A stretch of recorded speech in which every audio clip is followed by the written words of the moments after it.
مجاہد رحمۃ اللہ علیہ کہتے ہیں کہ ایک مرتبہ حضرت ابن عباس نے فرمایا، کیا تم جانتے ہو کہ جہنم کی وسعت کتنی ہے؟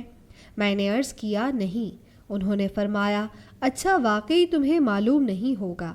اہل جہنم کے کانوں کی لو سے کندھے کے درمیان 70 سال کی مسافت حائل ہوگی اور اس میں پیپ اور خون کی وادیاں بہہ رہی ہوں گی۔ میں نے عرض کیا، نہریں؟ فرمایا نہیں بلکہ وادیاں۔ پھر دوبارہ پوچھا، کیا تم جانتے ہو کہ جہنم کی وسعت کتنی ہے؟ میں نے عرض کیا نہیں۔ انہوں نے فرمایا، اچھا واقعی تمہیں معلوم نہیں ہوگا۔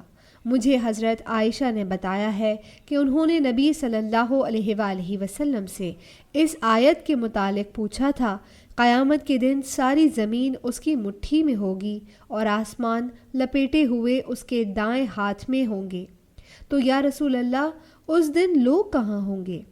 نبی صلی اللہ علیہ وآلہ وسلم نے فرمایا، وہ جہنم کے پل پر ہوں گے۔ مسند احمد حدیث نمبر 23755۔